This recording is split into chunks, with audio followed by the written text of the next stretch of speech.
gutanga icegeranyo hano imbere y'ubwugano mu bw'iteka yegereza kuri nyir'icubahiro umukuru w'igihugu cacu.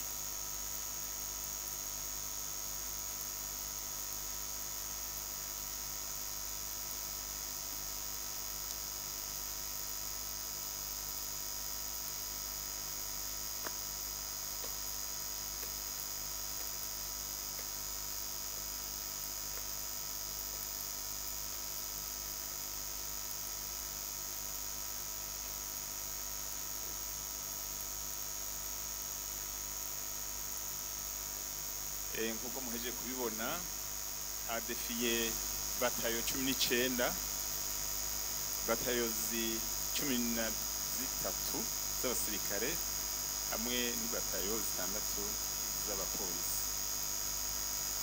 Harimwo imice yose, abasirikare bagwanira hasi, abasirikare bagwanira mu kirere, abasirikare bagwanira mu mazi. Bari bambaye inkofero z'ubururu, abo basirikare bagwanira mu mazi kugira mwabiboneye. N'abakenyezi mwabonye yuko mu mpande zose bariho kandi bazidefire y'akakura, defire iryoshe, defire nyine yerekana intahe yo kwikukira. Hariho n'inganje mwayibonye yaserutse ngaha kandi mwace muyihagurukira murayunamira icubahiro kuko nico kwita symbole de l'indépendance, nico cerekana koko yuko twikukiye. Bayita inganje drapeau avec escorte canke étendard.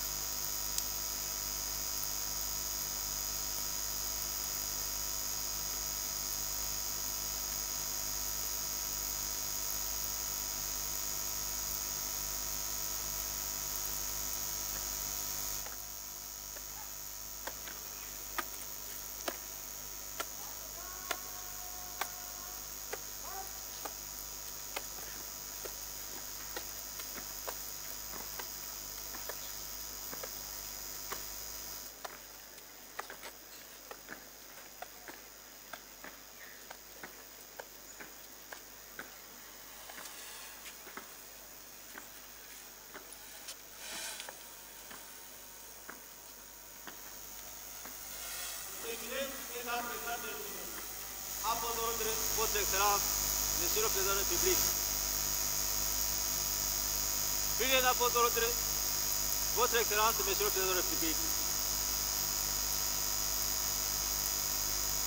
Niko bimeze mu gisirikare iyo duheje gukora igikorwa dusha dutanga icegeranyo mu majambo makeyi. Avuze yuko ibya bitungaje ngaha ku byerekeye igisirikare abirangije kandi mu kumushimira n'icubahiro umukuru w'igihugu amubwiye ati felicitation kandi yanamufelicise kuko yamwongeye ipete, yahorana ipete rya colonel, uno munsi yabaye general de brigade.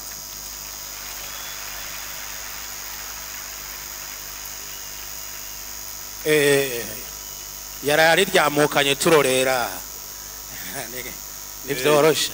Itariki mu kwezi kwindwi niho abasirikare bakoze neza kandi bageze baronka amapete. Abasirikare kuva ku rwego rw'intwazangabo, ibisongerezi hamwe n'abasirikare batoye. Ku rwego rw'inyamirana mabi naho ni itariki 31 Kigarama umwaka urangi. Ubu rero ngirigwa ngira ngo urashaka gufata ijambo nawe. Murakoze cyane. Murakoze. Dusabe rero abari ngaha dukomera amashi abo z'igihugu. Mwabonye une armée très jeune, très dynamique, très combattante. Ni hake muri kwisi yose hari igisoda n'igipolisi kirimwo abana bangana kujya bimikangara ubona bafise inguvu. Ngira ngo Somalia, Central Africa nibo boducira umugane. None rero mubongera amashi abanyabujumbura, mwongera amashi ingabo zacu. Nyakubahwa mukuru w'igisagara cya Bujumbura, karibu sana wakire nyir'icubahiro mukuru w'igihugu cyacu ciza cy'u Burundi n'umutambukanyi wiwe, wongere wakire n'abandi bubahwa cyane bari ngaha hanyuma tubone kubandanya ibirori muhejeje kwakira abashitsi.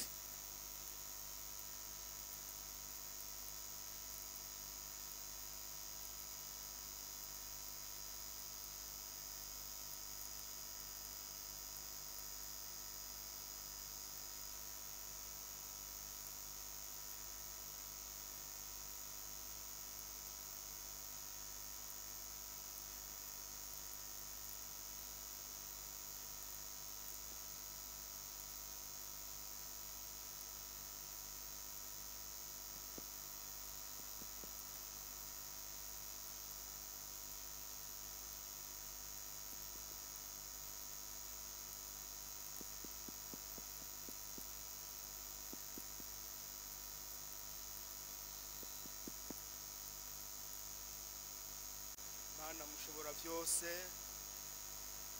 Mana y'u Burundi n'abarundi, Mana y'abasogokuruza, muhabwe icubahiro.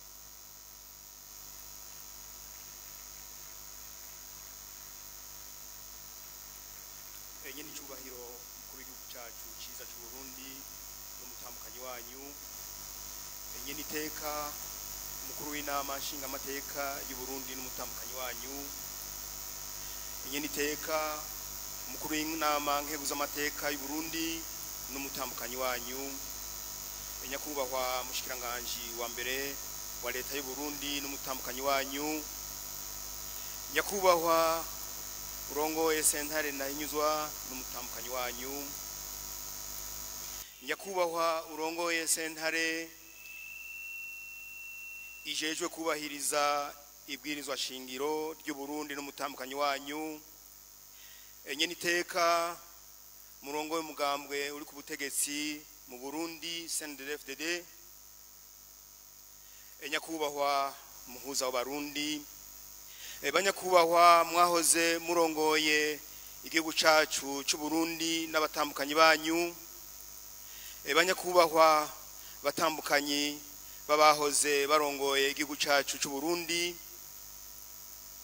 banyakubahwa mwese muri hano, umwe wese mu cubahiro ciwe, tutibagiye inzego zo kwivuna abansi n'iz'umutekano, banyagisagara batumire bahire, tugira amahoro, dusangwa amahoro, ubumwe, ibikorwa, iterambere, ubutungane mu gihugu cacu ciza c'u Burundi.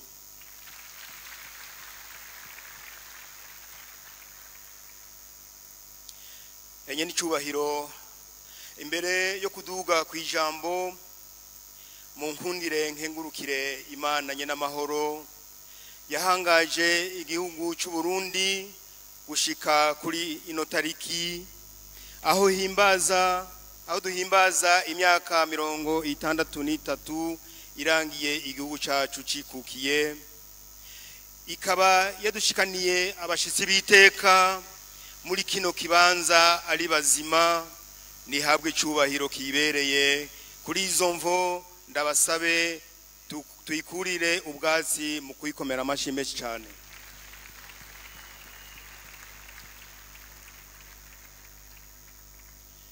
Niteka n'akanyamuneza ntangere ku banyagisagara ca Bujumbura kubonanye n'icubahiro umukuru w'igihugu cacu ciza c'u Burundi, mwahisemwo kwifadikanya natwe muri bino birori. Turabakengurukiye bivuye ku mutima kwiteka mwasubiye kudutera. Inyuma yaho ejo bundi mwishikiye hano ubwanyu gutera iteka ibirori vyo guhimbaza umunsi mukuru mpuzamakungu w'abakozi n'akazi. Shengero muri hano mumfashe mu kumukengurukira, tumukomera amashi.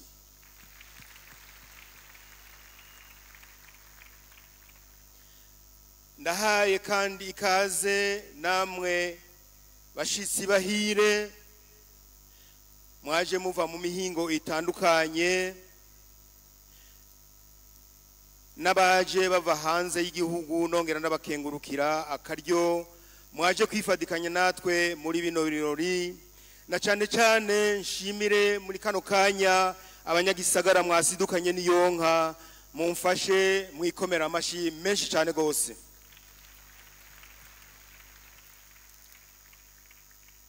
Enye n'icubahiro umukuru w'igihugu cyacu cyiza cy'u Burundi, banyakubaha mwese batumire bahire. Uyu munsi mukuru duhimbaza suwi birori gusa, ni umwanya mwiza wo gukengurukira abaharaniye intahe yo kwikukira no kuzirikana igikorwa cy'iteka bakoze. Nigiye kandi cyo kwisuzuma dufatiye aho tuvuye, tumenye aho tugeze mu kubungabunga amahoro n'umutekano, na cyane cyane kubungabunga intahe yo kwikukira. Ivyo byose tubishimira nyene icubahiro kuko mwebwe mudasiba kubitwibutsa. Ikivugo cy'uyu mwaka kivuga giti ukwikukira nyakuri nukwimenya kwibako ariko utanse gukorana n'abandi. Iki kivugo kirimo amajambo akomeye n'ubutumwa buhambaye, kiduhamagarira kwitunganiriza ivyacu atawe uduhagaze ku gakanu, tugakora tutizeye inze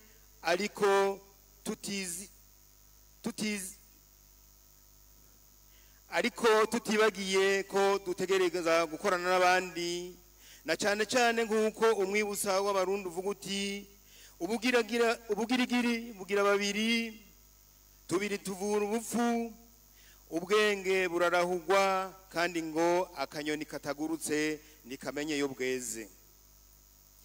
Mu gisagara ca Bujumbura ico civugo turakizirikana tukanashira mu ngiro uko gisanzwe kimeze. Abene gihugu barafashe iya mbere mu gusimbataza amahoro n'umutekano kuko ari karahara mu ruganda ntibacura.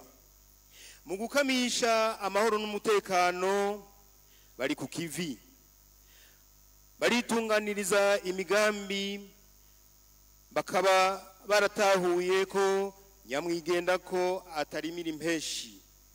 Bariko barakorera hamwe mu makoperative mu ntumbero yo kugwiza umwimbu no gushigikira iterambere rirama, mu kubandanya gukora bisunga yambono kazoza igihugu cy'u Burundi cifashe muri 2040 giteye imbere muri 2060. Enye n'icubahiro batumire bahire. Uyu munsi mukuru tuwuhimbaje twaraye tuvuye mu matora y'abashinga amateka n'abajenama b'amakomine.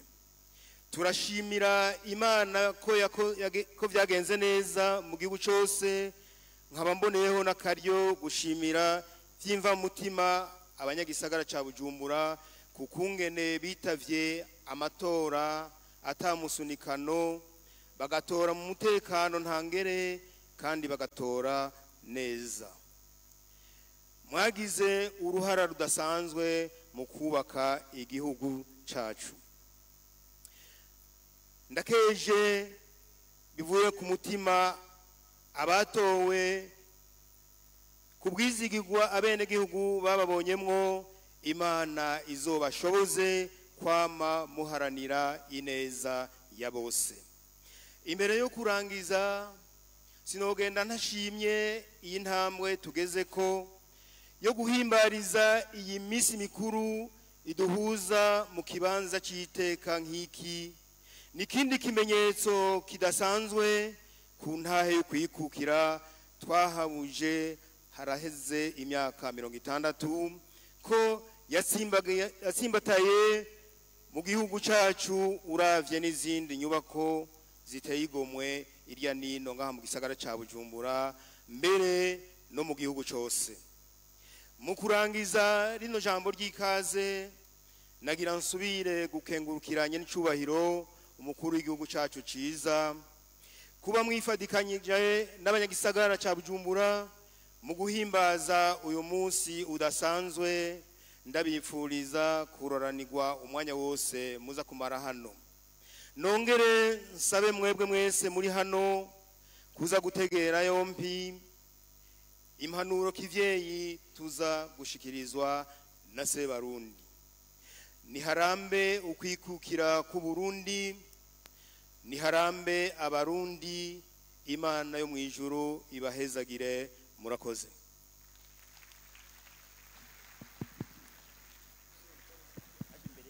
Oya abanyagisagara ni mumuha amashi, mukuru w'igisagara ni mumuha amashi, avuze ijambo riryoshe, aravugiye abanyagisagara yuko ngo mwatoye neza mia kwa mia. Muyongera amashi ntuzewe. None rero muvyeyi wacu reka ducishemo gatoyi turuhuke. Inyuma yaho tubonye defile y'ingabo z'igihugu. Hariho mu mico y'ikirundi kuva kera hariho ikimenyetso cy'ubutegetsi, ikimenyetso cy'insinzi. Umwami kera yagiye kugwana agatsinda.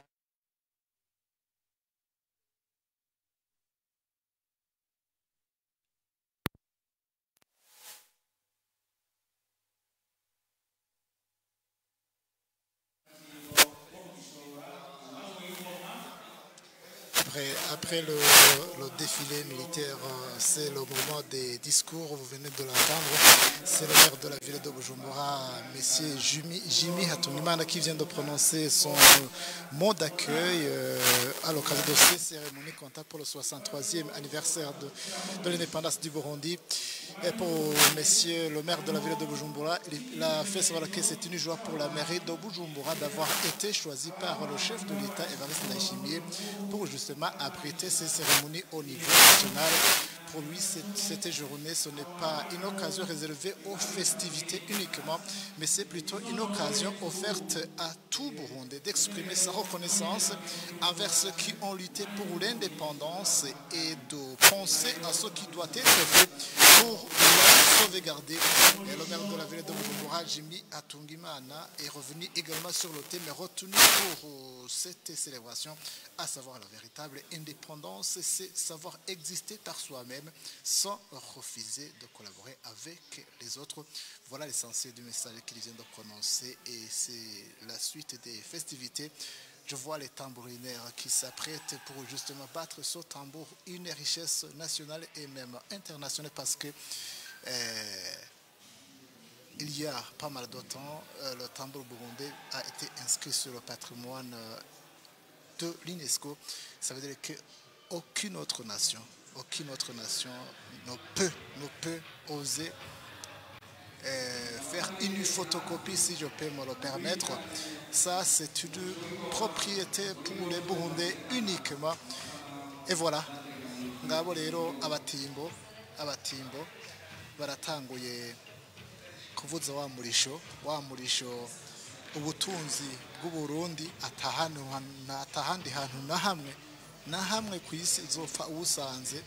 No kuvuga ubonye ijya ngoma iri kwivuga kujya bayikoreye ni iby'Uburundi gusa, nta wundi muntu n'umwe ashobora kubyigana.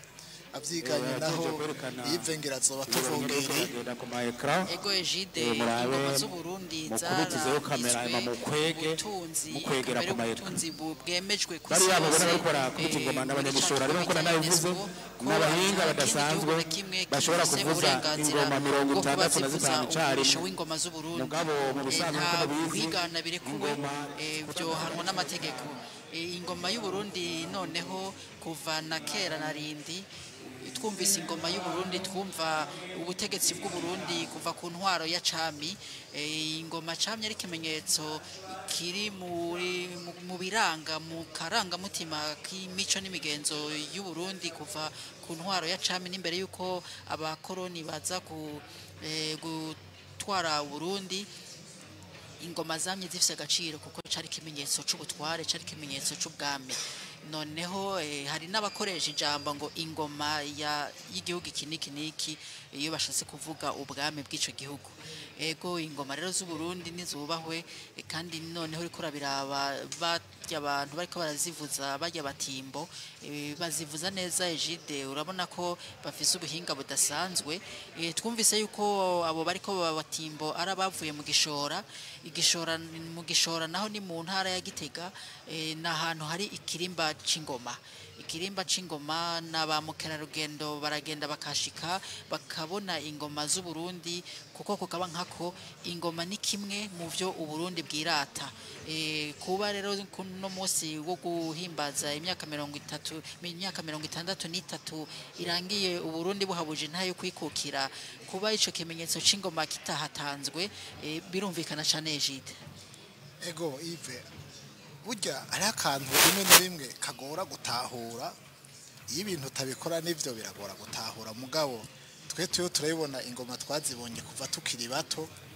mugabo nimba hariho ikintu ata muntu n'umwe arigera gihimba n'ingoma ego Egide ingoma abantu bose barazihurumbira kandi zamana kanovera ushobora kuziraba mu gitondo ingene bazitamba zivuza ukaziraba mu masaha ya saa sita ukaziraba no mu masaha y'ijoro ntizigera zirambira Egide namba ndagenda kubwire ko jewe narigeze kugacako ndazivuza haya jewe bijya bagira bavyita gushorera hajya bavuza bikoreye ndabizi ariko byo kugora uri kuraraba nk'ijya ngoma ingene ingana kubona nk'umuntu yikoreye nk'ikintu gipimiro birenga 60 ukabona ariko akubita umurisho yatera ukuguru ugasanga ariho gukubita ku ngoma natwebwe twavutse tuzibona biragora gutahura mugabo ndakubaze nk'aba banyamahanga ubona bari ngaha anye ujya mudiho wazo ntibashobora kwiyumvira ko abantu bariko barabikora bahabibaza ko dukoreshwa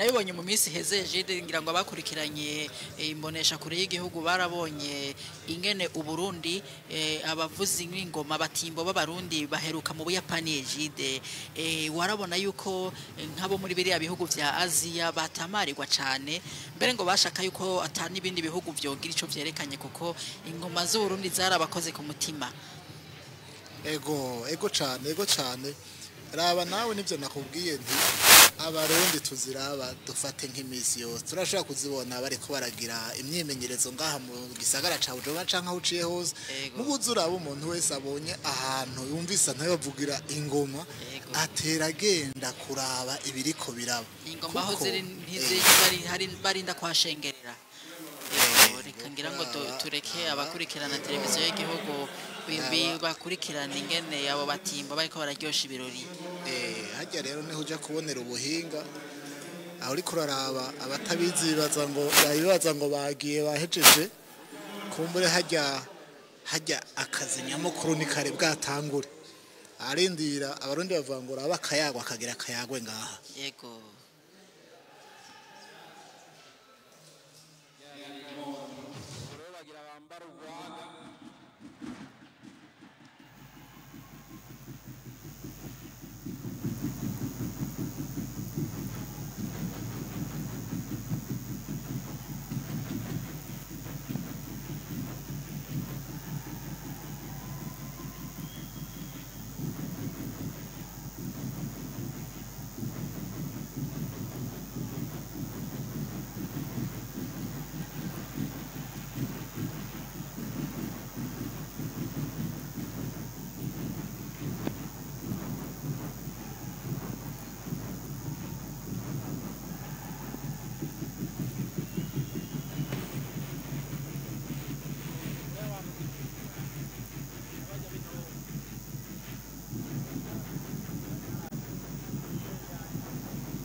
murabona urya umwana w'imyaka 8 ngena ariko aragakubita kabisa. C'est vraiment fantastique. Akana gatoya cyane niko kariko karabica bigacika. Amashi menshi kuri akajya akana gatoya. Amashi menshi.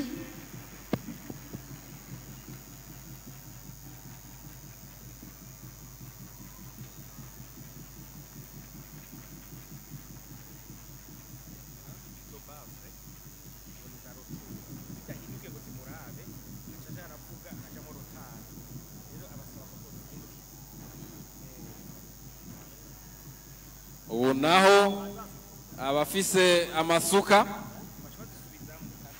umurisho wafise amasuka berekana icyatunze Burundi kuva bukibaho mbere n'uyu munsi. Barundi benshi batunzwe n'uburimyi bakoresha isuka, ari naco gituma isuka baheza bakayerekana mu murisho wabo.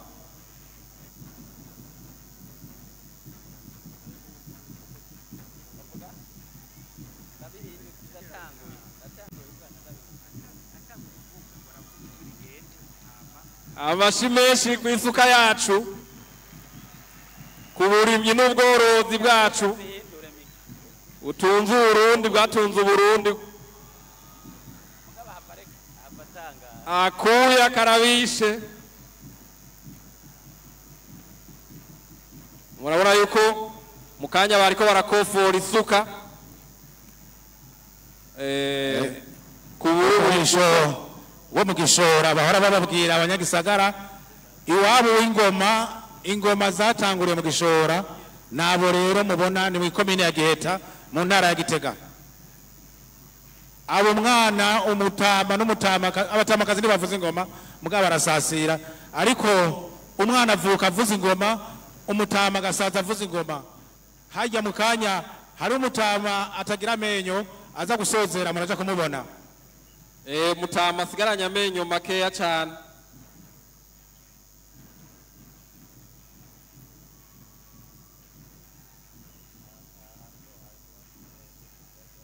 Urana ko batamba berekana ibikoresho kijya ni power, berekana ibikorwa byo kubaka. Batanga ubutumwa yuko igihugu cy'u Burundi kiriko kirubakwa, kandi ivyo biri mu bigaragaza intara yo kwikukira. Murabona nka kino kibuga kiriko kiraberamwo bino birori cyubatswe n'abarundi. Urabona ko ari ikibuga giteye igomwe cyane. Urabona ko no munsi cyuzuye abantu kuva hasi gushika hejuru, nkuko byari bimeze ku munsi w'ejo aho hariko harabera urukino rwa mbere rw'umupira w'amaguru.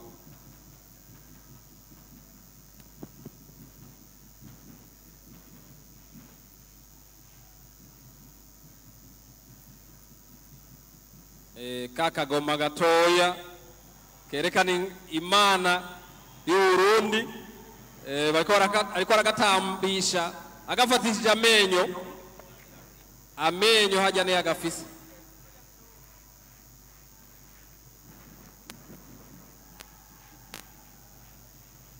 Murazi rero ko imana ngaha mu Burundi twayihaye kibanza ca mbere, no mu murisho rero w'ingoma itegerezwa guseruka aho yerekanwa na kakagoma gatoya.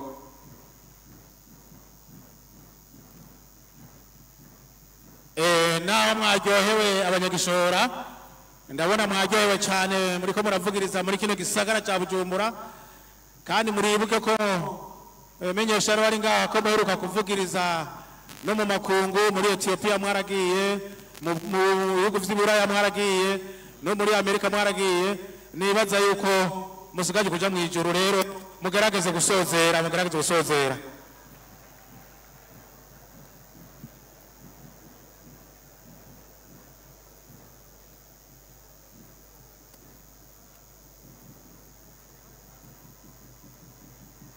Murisho wa nyuma rero wo gusozera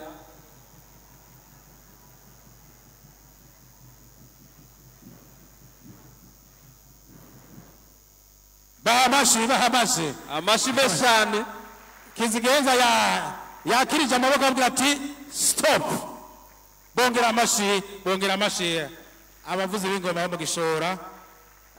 mu gishora nagomba ariko ariho abari babajije igihe defile y'igisoda yari kiraba ngo mbega uno munsi nta basoda baguruka mu ndege canke baguruka basimba mu bava mu modoka oya ndivyadukundiye kuba kubitegura kubera kuko iki kibuga nta muntu ashobora kugihonyoramo abakijejwe mu rwego rw'isi yose mpuzamakungu bw'umupira ntibaraduha uburenganzira none rero mutubabarire ndazi ko mwari kunezerwa mubonye ngene ingabo z'igihugu zikoroka mu ndege ariko muzobiraba mu mwakuza none rero muvyeyi wacu se barundi mudukundire muvyaguruke hanyuma ijambo twararyumvise mwararishikirije abarundi n'amakungu cyo ku mugoroba ariko umuvyeyi yamana impanuro mwongere mudukuruguture mutujinjibure ijambo ni nkuko muri sanzwe muri fise nyiricubahiro murishikiriza abarundi n'amakungu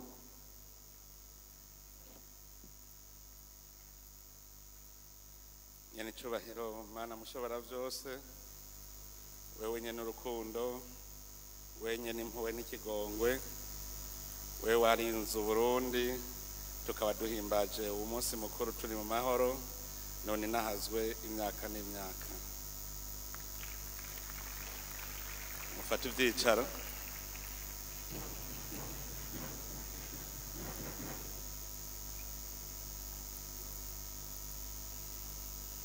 nyakubahwa mwese ndongozi mukoraniye ngaha mbere kuramutsa niteka umukuru w'inama nshingamateka n'umutambukanyi wanyu na nyeniteka umukuru w'inama nkenguzamateka n'umutambukanyi wanyu na nyakubahwa muserukira urwego rw'ubutungane ndavuga cyane umukuru wa sentare ntayinyuzwa n'umukuru wa sentare yubahiriza ibwirizwa shingiro mwebwe n'abatambukanyi banyu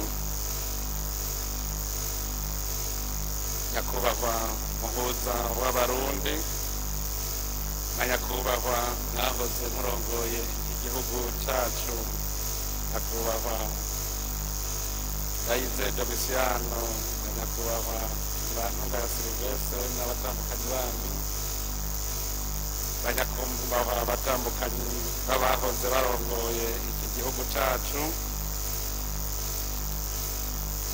nyakubahwa bashinga amateka n'abakenguza amateka mwitavye uru rubanza nyakubahwa bashikiranganje mugize urwego nshingwabikorwa rw'igihugu murongowe cyane cyane nyakubahwa umushikiranganje wa mbere n'umutambukanyi wanyu mwarambabarira nari nabibagiye nyakubahwa ndongozi mwese mu bisata bitandukanye mu nzego z'igihugu cyane cyane nka nyakubahwa muserukira inzego z'umutekano aha turi kumwe n'umukuru w'urwego rwo kwivuna basi n'umugenduzi mukuru w'urwego rw'inyamiramabi namwe ntwazangabo muri ngaha mwese banyakubahwa mwaje muserukira ibihugu byanyu n'amashyirahamwe mpuzamakungu umwe wese mu cyubahiro ciwe mwanyakubahwa mwese bene gihugu muserukira amashyirahamwe atandukanye umwe wese mu cyubahiro ciwe yiyumve tugira amahoro sangwa amahoro ubumwe iterambere n'ubutungane mu gihugu cyacu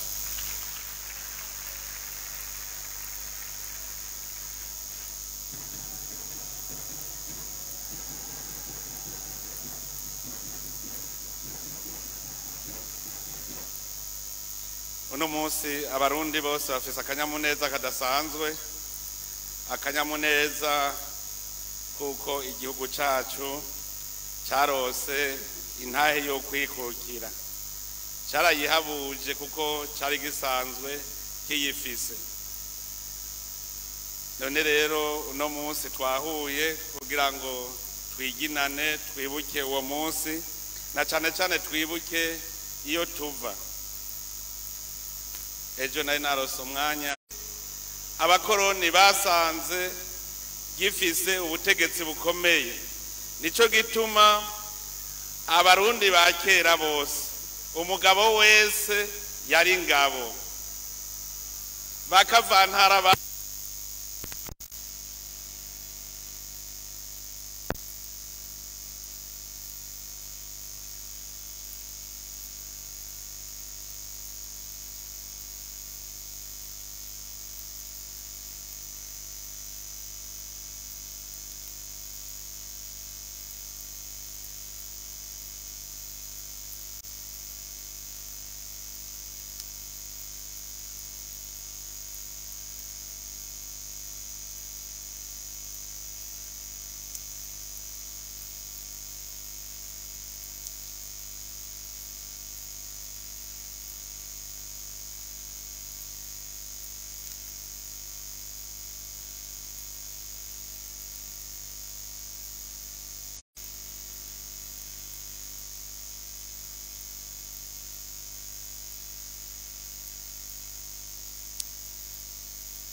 abo bamisiyonare ngo bari bazi yuko baje gusambura imana z'i Burundi, bashitse basanga dusenga imana imwe, bapfuma bavuga bati basi duhindure izina ry'Imana tuyite Mungu, kuko basanze yitwa Imana n'ubu yitwa Imana, ariko bo baca bavuga ati dupfume tuyita Mungu. Igihe abadagi baza, abarundi baragwanije abadagi imyaka 7. Ico gihe kirerekana neza ko hari abarundi koko bazi no kwitangira igihugu cyabo, kuko incungu ya mbere ikomeye ni bihome wewe yemeye kwigura umwami.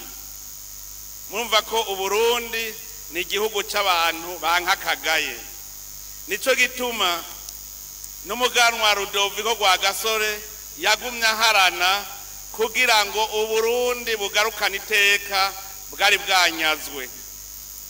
Intayo kwikukira rero twayirose inyuma y'imyaka myinshi y'agahotoro n'agacinyizo k'abakoroni, ariko naho twari turose intayo kwikukira ntibyaciye bitungana, kuko uwo mugera w'igikoroni ntiwaciye uva mu Burundi.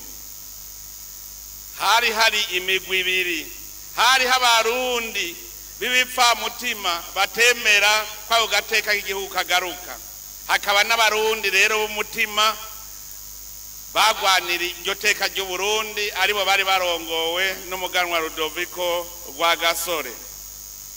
Rero abo bari bashigikiye abakoroni batashaka kwikukira, uwo mugera wagumye bakurikira, nico gituma twagumye tugira ingorane muri kahise gushika mu 2000, niho novuga 2005, aho tusubiye kugarukanira intwaro ya demokrasi.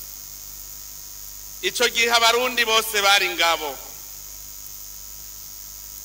umurundi wese yagendana icumu n'umuheto, kuko yamaze ku rugamba rutera.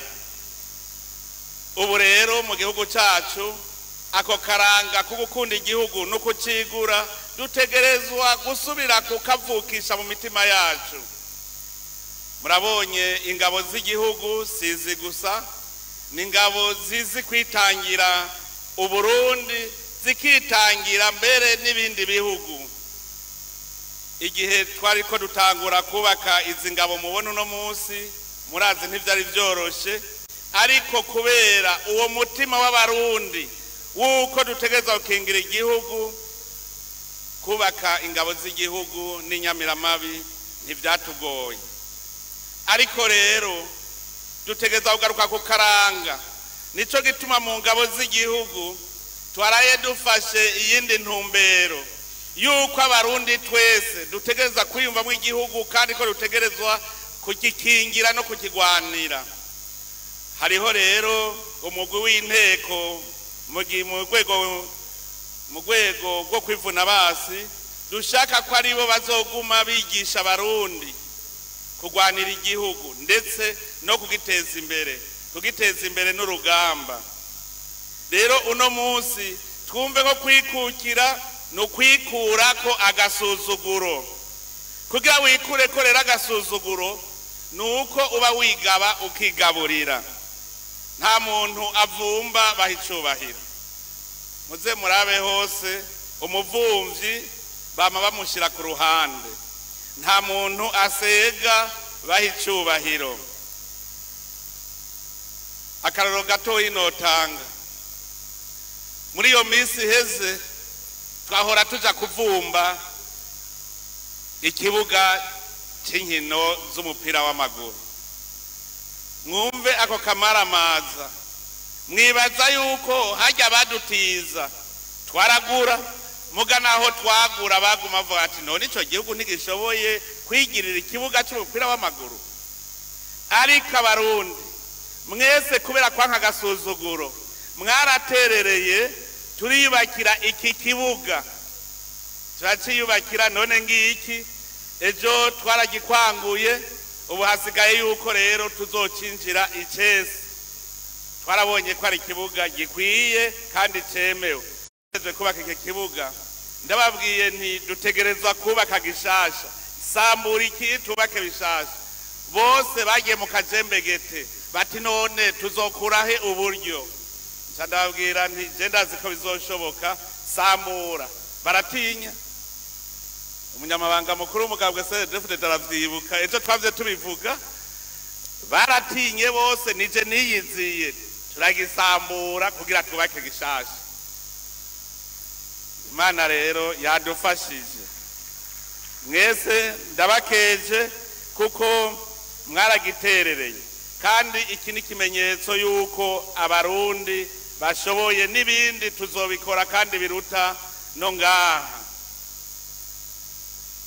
ndakeje rero abarundi bose bagiye ku kivi kugira ngo umurundi wese aronke ico afungura kuko tugiye gusega ivyo kurya naho nyene nakagaye kubona rero abarundi baragiye ku kivi ku buryo umunwa uronke ico ufungura niteka rikomeye cyane hari haho nagiye barambaza bati mbega mwebwe musumirahe ndababwira nti twebwe dufungura ivyo twirimiye ngo birashoboka ndabwira ko bishoboka baca baradukeza none nanje ndakeje abarundi ndakeje kandi abarundi ku ntambwe baraye bateye intambwe yerekana ko tudakwiye kubusimbira hamwe abarundi mu vya politike twarerekanye ko dukuze yuko tudakwiye kubusimbira hamwe dukwiye gutora abaturongora kandi babona none rero mboneho akaryo gukeza abarundi twese kuko n'amakungu yaratangaye kera yahora abona ko turi abanyakajagari tutabishoboye batarimwo ndakeje kandi n'abatowe abatowe ndabakeje cyane ndabakeje kuko tubazeyemo byinshi uwo mwaka twawitiriye umwaka wa mbere mu rugendo rugana uburundi buteye imbere dukeneye rero indongozi zihabona indongozi mboneza ntidukeneye indongozi zimwe ziza kurondera ibyicaro gusa dukeneye indongozi mboneza none rero ko abarundi bagiye hamwe bagahundara ku ndongozi zifise akarangamutima kamwe turizeye neza yuko aho bukera zizodufasha kugira ngo duteze imbere amakomine yacu duteze imbere intara zacu duteze imbere igihugu. Kugira rero igihugu gitera imbere gikenera indongozi z'imboneza. Indongozi y'imboneza si yayindi yo kwicara mu biro gusa.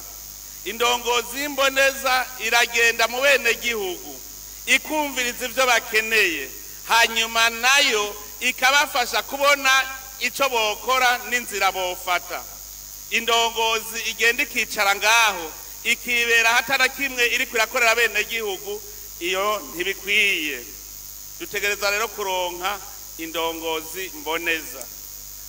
Hariho ivyo twama turiko turanegura ku ndongozi, aho usanga afise dossier akayimarana umwaka mu biro atana kimwe arakora. Indongozi zama zirindiriye ngo sindabona intumbero, ngo banzunyereke ivyo nkora, iyo si ndongozi. Nico gituma tugiye guhindura ingendo muri iyi minsi igiye kuza, kugira ngo igihugu cikukire koko cumve ko gifise agateka, kiba gifise abene gihugu bumva kandi bakumvira. Ubusimbira hamwe ntibushobora guteza imbere igihugu, abantu bagayana ntibashobora guteza imbere igihugu. Kugira igihugu gitera imbere turumviriza indongozi, hanyuma tugakora ibitegereza kugira ngo igihugu gitere imbere. Ahaza kuba ukwikukira nyakuri, haba abanyamwete bakunda ibikorwa kugira ngo bashobore kwerekana neza ko bishoboye kandi bifashe. Ko rero twaraye twerekanye ko tugize urunani mu matora, ubu rero tuje ku kivi twiteze imbere, tuve mu gasuzuguro. Iterambere n'urugamba, iterambere riravuna. Hariho abantu biyumvira yuko igikorwa bakora bicaye kizobateza imbere. Uri umushoferi utaronse ivyo ufungura ntubuteye imbere naho ufise amahera. Ukazoba uri umunyezamu ntubuteye imbere naho ufise amahera, kuko urashobora kubura ivyo ufungura. Kugira wumve ko wateye imbere utegerezwa kuronka ikintu ushora. Ico nama nakivuze, umuntu adafise akantu nakamwe ashora ntashobora kuvuga yuko yateye imbere. None rero mwumve ko kugira uronke ico ushora biravuna, kuko kugira uronke ico ushora uba uriko uvyaza umusaruro itunga kama Imana yaturemeye. Abantu rero batera basubiza inyuma igihugu muri uwo mwidegemvyo mu gateka k'igihugu. Abantu bahungabanya umutekano barasubiza inyuma agateka k'igihugu. Abo ntibemera iterambere. Indongozi irenganya, ikarya igiturire, igasesagura itunga ry'igihugu, iba yanka iterambere, ntishaka ko igihugu kigira agateka. Umudandaza acisha mu binywabi ibicuruzwa vyiwe, atemera gutanga amakori n'amatagisi, uwo nawe nyene ntashaka ko igihugu kigira agateka, kuko ntashaka ko gitera imbere. Ikinebwe cama kwirigara kigashaka gufungura ivyo kitarondeye, uwo nawe nyene ntashaka iterambere, no kuvuga yuko adashaka agateka k'igihugu ciwe. Nico gituma rero muri aka kanya nagomba kuhafatira kugira ngo nkeze abitanze kurusha abandi bagiye imbere, kugira ngo igihugu cacu kigume gihagaze neza, gifise umutekano, ndetse tugwanye nabo bose bagwanya iterambere. Ntitwafashe benshi, nagira ndabahamagare kuko ni bane gusa. Uwa mbere ni Lieutenant Colonel de Police Mugisha Audace, OPN 1376. Uwugira kabiri ni Kapitene Habarugira Aimable.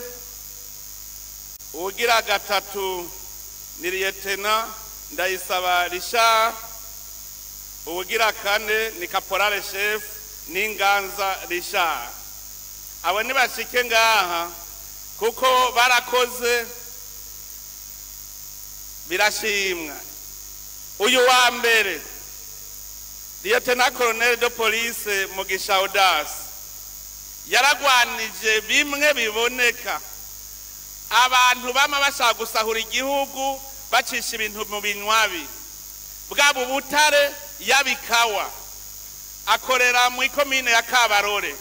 Iyo komine irimwe abantu bari monogoje gushikaho bamubona nk'umwasi wabo. Rero iyo ubonye umwasi yidodomvye ucumenya yuko hariho umukozi. Uyu rero nawe turamukeza kuko murumva ko yakoze ibikora inka, aragaruza ibitari bike, arabuza ikawa gushoka iciye mu binywabi, arabuza ubutare gushoka buciye mu binywabi. Nico gituma rero tuza kumuha agashiro kabute k'imiliyoni 5.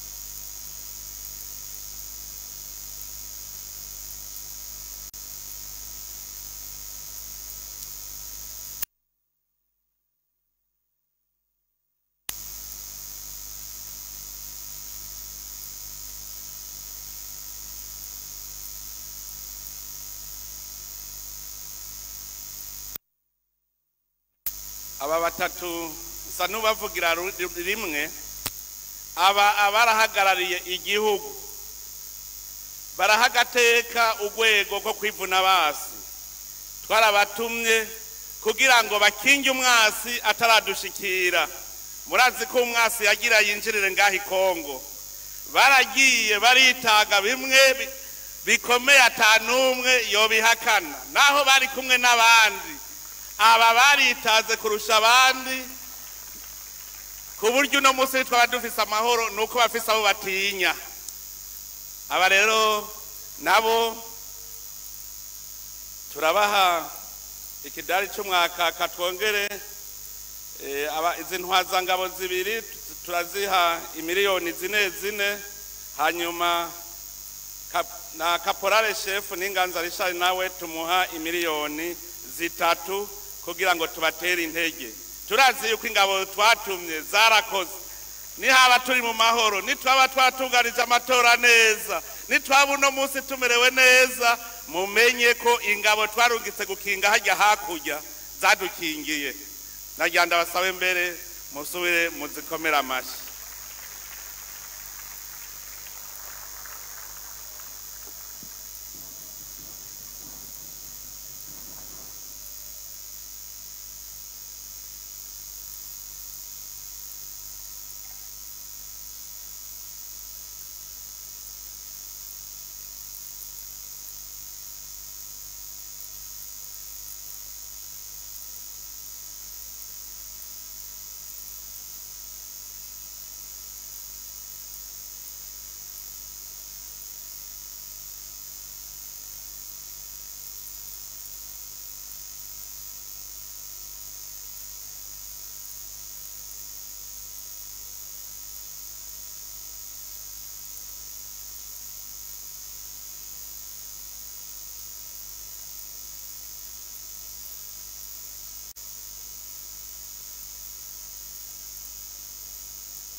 Naba twashoboye kubona ko twoshira imbere y'abandi, ariko abakoze ni benshi cyane.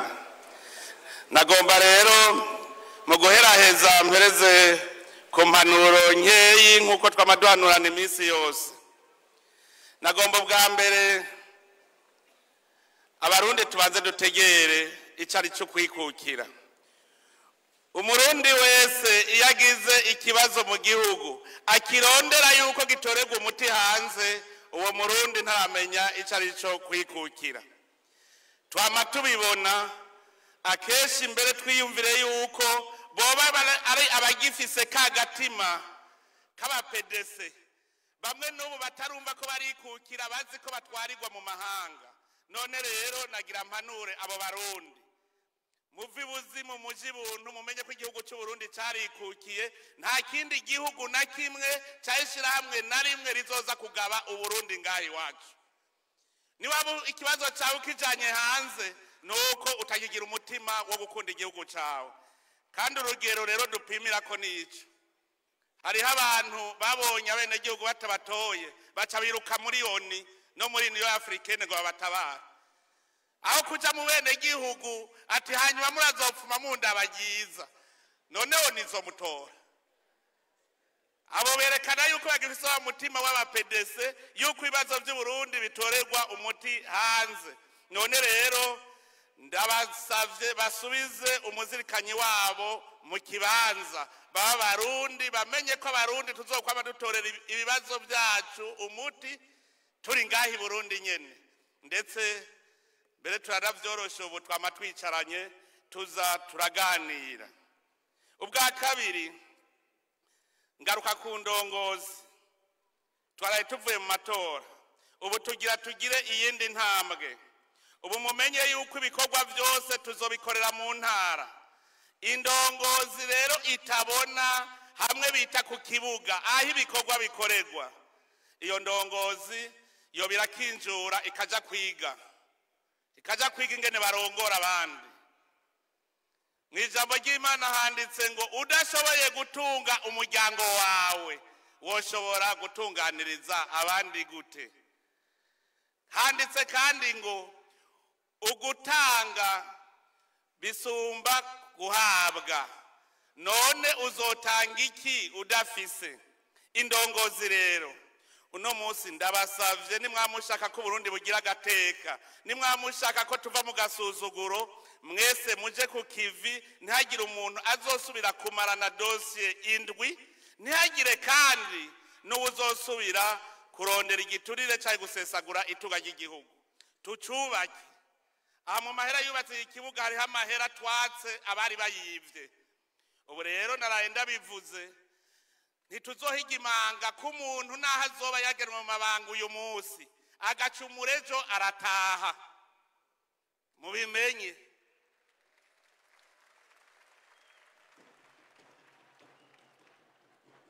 Abenegihugu murazi baguma banyandikira utuntu, abenegihugu bakagushengeza iwanje ngasanga nivyo vyiza. Nzogusaba uce wandika ikete ryo gutanga imihoho utaririgura amaramara.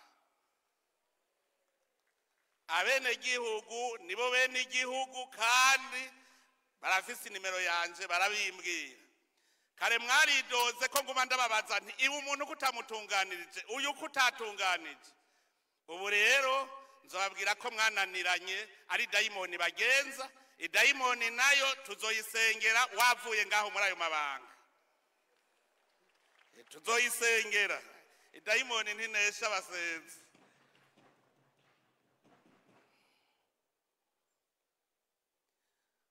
Mwebwe mujejwe intwaro n'abajejwe umutekano, cyane cyane Nyamiramabi, hariho ingeso ziguma ziza ziribonekeza. Ubu hatanguye no kwibonekeza abantu bitwaza ibintazi kugira ngo batoteze ubuzima bw'abandi. Muve hasi mubigishe, uwo n'umutima w'agakoko, ni dayimoni iri kubavugiramwo.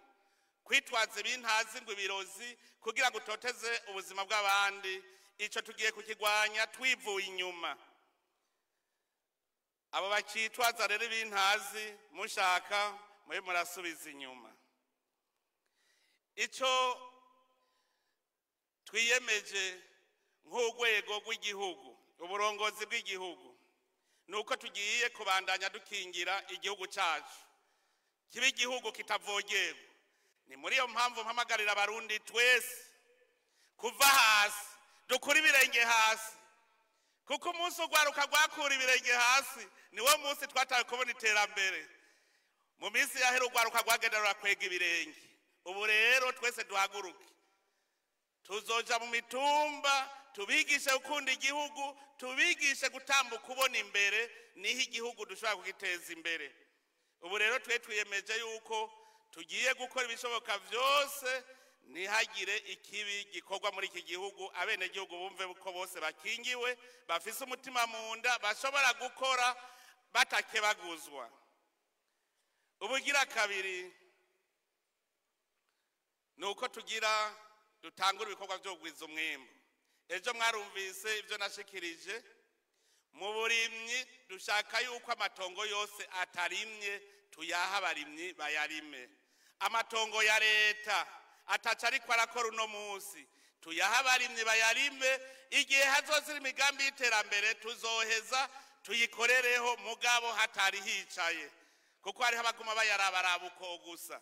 Aha rero nteyakamo abajejwe amatongo yuko bategereza kuraba amatongo bayahe abene gihugu bayarime, hanyuma nihagera ko dukora imigambi y'iterambere tuzoheza dukore.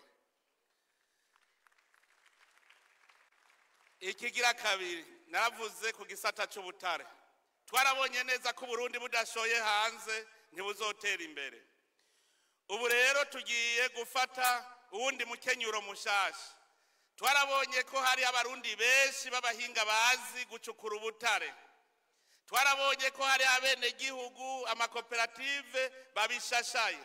Ubu rero tugiye guhindura umukenyuro. Abivyi b'ubutare muwe muritegura. Ubu tuzoza tubaha akazi, mwimbe tugura dushora, hanyuma gutyo muwe murose amahera kandi n'igihugu kironke amahera. Ivyo barabisavye cyane cyane abene gihugu bari mu bice birimwo ubutare. Baravuga bati none ntitwokwimba hanyuma leta igashora ikaduhemba, none ikawazo ntibazirima hanyuma bagashora, leta igashora hanze. No ku butare rero tugira dukore nk'uko, kugira ngo iri tunga kama Imana yaduhaye rituramire koko. Aha rero nsaba ikigo OBM ko cicarana cyane cyane ugwaruka mugira amakoperative, hajya mwirirwa mwicaye, ahubwo duce tuja no gucukura ubutare hanyuma dushore abarundi batunge. Ivyo nivyo vya mbere tugomba gushimikira ko kurusha ibindi, kugira ngo tuduze itunga ry'igihugu. Tugize uko turazi yuko mu mwanya mutoyi amakungu azotangarira Uburundi. Turipfuza ko mu myaka mikeyi Uburundi buzotamarirwa n'amakungu. Nico gituma tugira dukora ibishoboka byose amahera y'agaciro yinjire mu gihugu, hanyuma tugura amahinguriro tubandanye duhingura. Turi kumwe n'Imana turazi byose birashoboka. Nico gituma ndabwira nti tubumwe tugira urukundo kugira n'Imana igire ahimaniye. Mbere rero ni ngaha ciye mpereza nsubira kubipfuriza umunsi mukuru mwiza. Uwo munsi mukuru nabonye mwawitavye mushajije, ndazi yuko uno munsi muca mutangura kuwuhimbaza muri kumwe mwese. None rero muwuhimbaze mu kanyamuneza, twese twibuka yuko abarundi dutegerezwa kuva mu gasuzuguro, igihugu cy'u Burundi kiba igihugu cy'iteka, igihugu kitavogerwa. Imana ibahezagire mwese.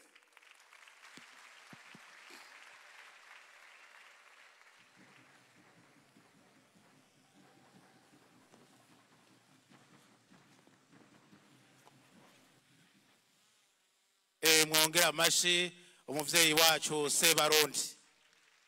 Amashi menshi, amashi menshi, amashi menshi, amashi menshi cyane. None rero umuvyeyi wacu.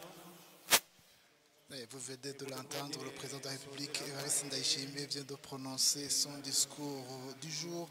Dans son discours, il est en gros revenu sur la signification de cette journée qui c'est un moment précieux pour tous les Burundais de mener une réflexion d'ensemble afin de se rappeler la manière dont le Burundi a recouvré son indépendance qu'il avait perdue à la suite de l'arrivée des colonisateurs dont la première action a été de détrôner le Moami et son administration et arracher la souveraineté du pays. Évariste Ndayishimiye a indiqué que les Burundais ont été et restent des hommes dignes et de femmes dignes de respect et qui refusent toute forme de domination de l'homme blanc. Et la preuve, c'est qu'ils se sont levés en seul homme pour lutter contre le colonisateur. Ils ne les sont ici attirés pour les Burundais. C'est l'homme de Birome qui a sacrifié sa vie pour sauver le Moami et le pays. Cela devrait servir de modèle, a-t-il ajouté, à tout Burundais et a-t-il précisé. Et dans l'optique de poursuivre sa mission de protéger le pays, il vient d'être décidé une mise en place d'un bataillon de réserve pour renforcer la force de défense nationale du Burundi dans sa mission de défendre l'intégrité du territoire. Yves Christian Ndayikeza, il a parlé aussi d'un pas franchi dans la souveraineté par ces élections qui viennent d'être tenues au Burundi. Oui, comme venait de le dire Monsieur Ejide, le président de la République du Burundi, il a beaucoup exprimé sa satisfaction par rapport aux récentes élections qui se sont tenues ici au Burundi. Et il a d'ailleurs félicité les leaders récemment élus et les a appelés à être des leaders clairvoyants toujours au service du peuple. Ainsi, la lenteur dans le traitement des dossiers doit être bannie. Et Évariste Ndayishimiye a également indiqué que réellement indépendant et la population doit être solidaire et surtout chercher l'autosuffisance économique. Et puis le président Évariste Ndayishimiye a également félicité certains membres du corps de défense et de la sécurité. Et précisément, il a félicité quatre personnes, et parmi elles 3 soldats, 3 militaires et un policier. Et il s'agit du lieutenant-colonel de police Mugisha Audas qui a beaucoup lutté contre la fraude au Burundi et celui-ci a été récompensé par une enveloppe de 5 millions. Il y a également 2 officiers et un homme de rang qui ont été récompensés, les 2 officiers obtenant chacun 4 millions et le caporal obtenant 3 millions et pour le fait qu'ils se sont beaucoup investis dans la protection du pays contre les ennemis qui venaient de l'étranger au moment où le Congo était déjà envahi, l'Est du Congo était envahi. Et le président Évariste Ndayishimiye, il a également prodigué des conseils.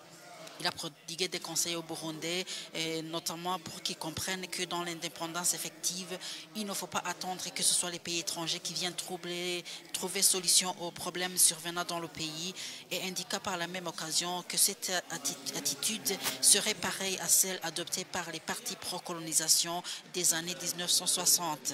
Et aux leaders, il les a appelés de se mettre à l'œuvre, chacun en s'adonnant au travail, tout en évitant la corruption et l'injustice, sinon dans le cas contraire, ils seront limogés. Et voilà donc, suivant l'hymne national du Burundi.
murakoze cyane none ego nkuko mubibona rero ibirori byari kubera hano kuri kibuga citiriwe intwari birarangiye murabona ko nyine cyoro mukuru w'igihugu n'umutambukanyi wiwe bariko barasezera bamwe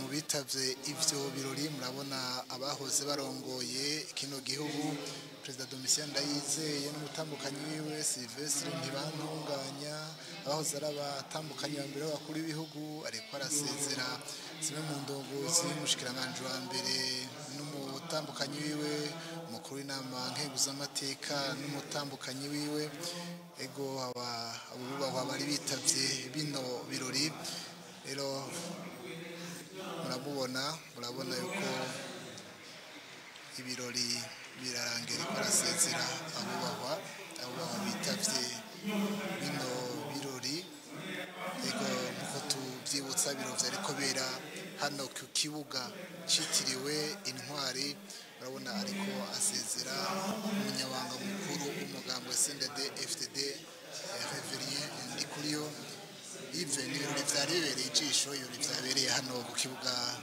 citiriwe intwari. Ego cyane Egide biraboneka ko bino birori byari vyiteguriwe neza tumenyereye bavuga ngo abanyafrika ngo nabantu badakunze kubahiriza umwanya ariko utiko turaraba ingene urutonde rwari rutegekanijwe turabona yuko byubahirijwe cyane ucubona ko ikintu cyose caranguwe mu mwanya cagenewe kandi ataco basimvye ego nacyo nyene nibaza ko ari kimwe mu vyerekana yuko vyukuri abarundi twikukiye hageze turabushitse twaramiza akabuye k'abagabo ico ni ikintu gitangaje cyane cyo hava gitangaza bamwe turabona hari hano mu bwugamo abanyecubahiro bakomoka mu bindi bihugu ndibaza yuko nabone bazogenda bashinga intahe bati abarundi nabantu bakuze nabantu baciye ubwenge nabantu bazi ingene batunganya ibikorwa ego umukuru w'igihugu Egide murabona karikabanura ava hano mu kibanza kiri mu bwugamo bw'iteka aho yaravyagiye n'umutambukanyi wiwe n'izindi ndongozi nkuru z'igihugu nibaza mu mwanya baca bashikira imodoka zibarerura bahave baganuka ego urabona biraboneka ko kumbure nahise namutari turazibona neza urabona ko ubunyene abanyagihugu bose bari hano muri stade bose bahagurutse kugira ngo basezere umukuru w'igihugu cerekana yuko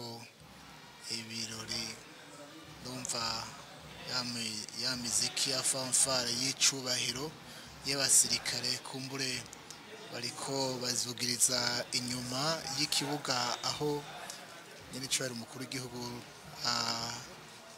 sohokera avuye muri bino birori ego ndumva ko wa muziki w'icubahiro uriko urasamirana hariya inyuma ego y'ikibuga uraboneka ko na bamwe mu bari hano batanguye gusohoka ego ariko Yves Christian Ndayikeza mu ijambo ashikirije ari ikintu yagarutse ko cyane ku mpanuro yagarutse ko aho yavuze ati umuntu aciyumvire yuko ingorane ibaye hano mu Burundi yose kugira ngo itore inyishu umuntu atereza kuja mu mahanga ati uyo muntu ntaramenya ukwikukira icarico ati ingorane y'abarundi inyishu ku barundi Ego cyane Egide umukuru w'igihugu cy'u Burundi Evariste Ndayishimiye yagarutse kuri iyo mpanuro aca mbere ratanga n'akarorero amatora heruka igihe yararangiye bavuze byavuyemo ko hari abantu baciye bagenda kwidoga bidogera mu makungu ati nkuko amakungu menga niyo yoza gutorera ico inyishu ico kibazo ati nyabona bari bakwiye kuca begera bene gihugu bakababwira ati yego ntimwadutoye ariko ikindi gihe muze mudutore twumbure tuzobarangurira ibi nibi ego hama mbe yanagereranya Egide abantu mwe nawe ati ntaho batandukaniye n'aba PDC mbega aba PDC kumbure hari abantu usanga barutse vuba batazi abaribo iyo bavuze aba PDC bashatse kuvuga iki PDC wagasora kiri kuraharanira kwikukira bari abantu bacuditse n'abazungu ntibashaka ko Burundi bwikukira vuba bwango bavuga bati reka tube turarindiriye abazungu babe baratwara kuvuga yari umigambwe y'abarundi mugabo icuditse n'abazungu ego ni kuvuga iyo migambwe ntiyashaka yuko uburundi bwikukira nk'uko umugambwe wa Rwagasore wavyipfuza ico gihe ingera bari bakiryohewe na ya mata na ya masoro bavuga bati reka tubanze tube turasoma ko gatoyi urumva rero bavuze ati n'umupedese aba ari uwo muntu ari umurundi vy'ukuri mugabo akibona ineza kumenga ineza Burundi bwoza gukamwa n'abanyamahanga araba kuri izo sanamu nziza cane turiko duhabwa n'umuntu ariko akoresha drone isanamu nziza cane yego bariko babikora neza cane kuri w'igihugu yikebanura abahwa hariya anye kenshi usanga ari umukuru w'igisagara ca Bujumbura ndabona bakuru mu biro vy'umukuru w'igihugu iyo umushikiranganje w'intware yo hagati hari abo hejuru ego murabona izi sanamu nziza cane ego eje duravye ingene kino kibanza hasa tukamenya ko kikiriko kirubakwa nta nkeka yuko ngira ngo mu birori byo ku mwaka ukurikira hoho hazoba hakaka hasana bya bibanza tubona biri mu bihugu vya za Buraya kubera kuja kumwanya urabona n'intore hariya anye ntizikoze mu ntuze ngo tuyibone murabona ko ziriko zirasezera umukuru w'igihugu ego kandi intore burya Jide ngo bari n'abagwanyi nivyo babara abasirikare bo mwami aho yo ni intambo yo ku rugamba niko hagibona bagorora amaboko ntugire ngo kwaro kuryoshire no kwerekana ukuntu iyo mwasaje bamwivuna ego hajya wasanga afise icuma afise umuheto afise n'inkinzo amaboko wasanga ariko akora yose cyari ngira ngo ababizi nibo mu ntara za ruguru zo mu buraruko bw'igihugu nko mu Kirundo niburya ngo n'iryo zina ngo rirafise ico risigura mu bijanye no gukingira igihugu c'u Burundi mu kuntwaro ya Camiye Jide abo bararinda ntibagwanya ab'imyampi gusa n'abazungu baje barababereye ifuro ry'igiti kuma bivuga mu Burundi yego noneho urumva ngo baciye baja no kumenera handi hamwe ho bananiwe uwamye yorosha amajambo yavuze kahize gatoye k'igihugu ingene rumariza bamurwanije bakamwomora agatagahunga si ivyo gusa baranavuga yuko hajyanye hari umuntu yarakomeye cyane umwami yitwa Chaka muri Afrika y'Epfo avuga ko yari umugwanya dasanzwe yego baravuga ko intore zamukebanuriye mu cankuzo agira yinjire ngaha anye yego abona gusubira inyuma ujya ngo ahaciye bavuga mu kiruri ngo haciye ntibasigariza umwana Chaka haciye nta kintu yahasiga no kuvuga Chaka hageze kwigarurira uturere Chaka yari umuntu adasanzwe umwe avuga yuko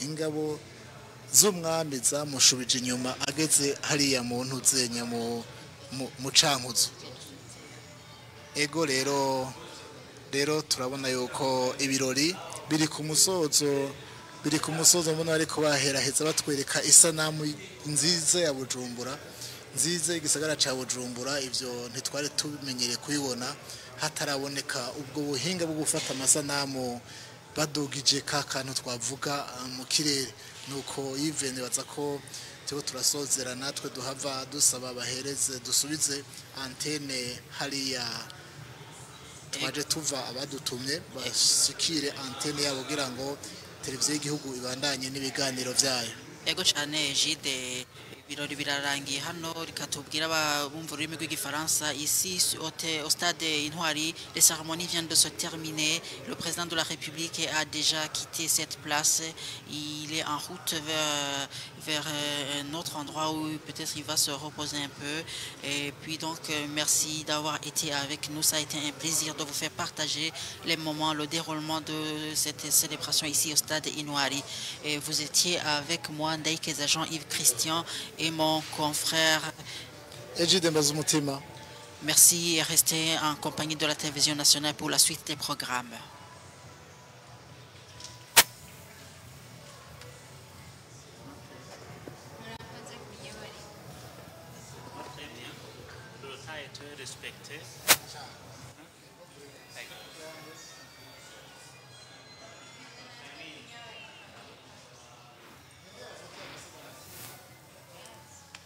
tugira tubwira wari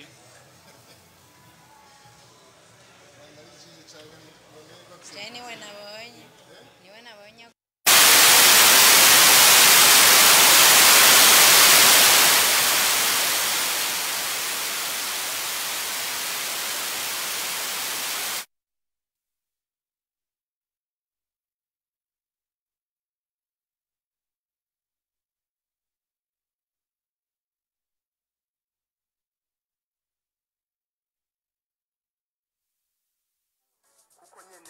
ahatagira ubukuru nyabwo hatagira iteka ntihagire n'itekane